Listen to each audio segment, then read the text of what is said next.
What began as an ordinary afternoon quickly transformed into one of the most surreal moments of my life. The phone call itself didn't sound extraordinary, just a quiet voice on the other end mentioning an old luxury car that had been sitting unused for years. No brand name, no photos, no dramatic promises, but there was something in the way the story was told that made it feel different. The car wasn't just unwanted, it was forgotten, and forgotten things often hide the most unbelievable stories. As I drove toward the address, expectations stayed low. Years of experience had taught me that rumors exaggerate, memories distort, and so-called hidden gems are usually nothing more than rusting metal and broken dreams. Yet, the further I went, the quieter the surroundings became, until the road narrowed and the houses thinned out. When I finally arrived, the place looked frozen in time.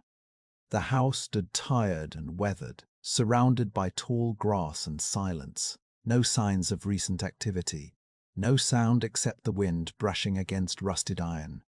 The grandmother greeted me gently. Her movements were slow, her voice calm, as if she had already lived through everything life could surprise her with.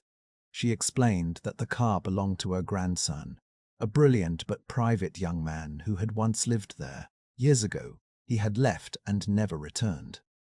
The car stayed behind, locked away, untouched, as if waiting for him.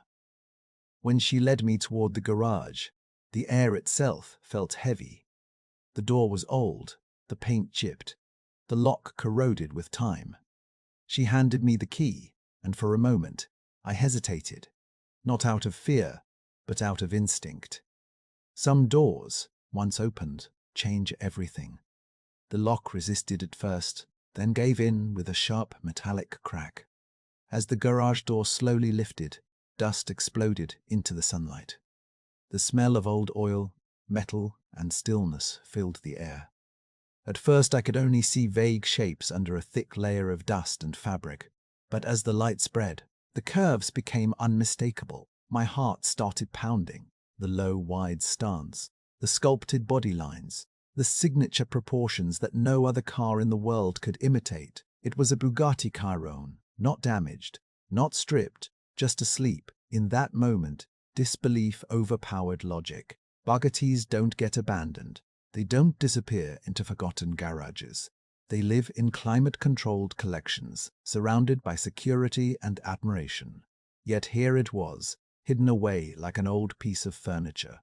Every step closer revealed more detail, the iconic horseshoe grille dulled by dust, carbon fiber panels untouched beneath the grime, tires flattened by time rather than wear. It felt less like discovering a car and more like uncovering a lost artifact. That garage wasn't just a storage space, it was a time capsule. And inside, it sat one of the most advanced, expensive machines ever created by humans, quietly waiting for someone to remember it. The number itself, $500, made no sense. Not logically, not financially, not in any universe where reality follows rules. But this was never about logic. It was about emotion, memory, and letting go. When the grandmother named the price, I genuinely thought I had misunderstood. I repeated it back slowly, expecting correction. There was none. Her expression didn't change. There was no hesitation in her voice. To her, the car had stopped being a symbol of wealth long ago. It had become a reminder, one she could no longer afford to keep. She explained that the car drained money even while sitting still. Storage concerns, expired paperwork, neighbors asking questions, rumors spreading. Every month, it was another burden. But more than that, it was emotional weight. The garage held memories she didn't want to relive every day. The silence reminded her of absence. I told her the truth. I explained what the car was worth. I explained that this machine could sell for millions. I expected shock, maybe regret, maybe suspicion. Instead, she listened quietly, then shook her head. She said something that reframed the entire moment. Money had already failed her once. It hadn't protected her grandson. It hadn't brought answers. It hadn't given closure. Why should it matter now? For her, selling the car wasn't a business decision. It was an emotional release. She wasn't selling a Bugatti. She was closing a chapter. That realization carried a heavy responsibility. Deals like this aren't about winning. They're about respect. About understanding the human story behind the object. The paperwork was simple. The moment was not. When the exchange was done, there was no celebration, no excitement, just a quiet sense of transition. The car changed ownership, but more importantly, the burden changed hands. $500 didn't buy a hypercar that day. It bought trust. It bought closure. And it bought the right to carry the story forward. Owning the car was only the beginning. Reviving it was a completely different challenge. Years of stillness are not kind to even the most advanced machines. Tires crack. Fluids degrade. Systems forget how to breathe. Getting the Bugatti out of the garage required precision and patience. The brakes were locked. The tires were flat. Every movement had to be slow, controlled, respectful. Neighbors gathered. Phones appeared. Whispers turned into disbelief. Some thought it was fake. Others thought it was stolen. Nobody could accept what they were seeing. Once inside the workshop, the atmosphere shifted. This was sacred ground for machines, and everyone knew they were standing in the presence of something extraordinary. Mechanics didn't speak loudly. Movements became careful. Every bolt felt important. The inspection revealed a miracle. The car was almost perfect. The interior looked untouched. The carbon fiber had aged beautifully.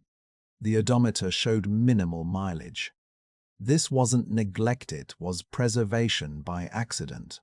Then came the moment that separated legend from loss.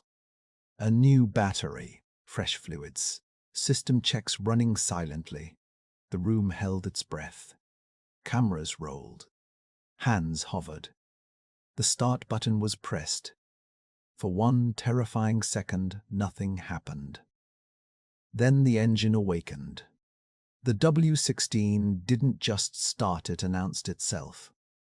The sound was deep, violent, alive. Walls vibrated. Hearts raced. A machine built to dominate highways had remembered its purpose. That roar wasn't just mechanical. It was symbolic. Something forgotten had returned. Something written off had proven its power. Driving it for the first time felt unreal. Acceleration erased distance. Speed bent perception. The car didn't move through space, it consumed it. Yet even then, the real power wasn't in the engine. It was in the story. This wasn't just a revived Bugatti. It was a reminder that extraordinary things don't always disappear when they're abandoned. Sometimes they wait.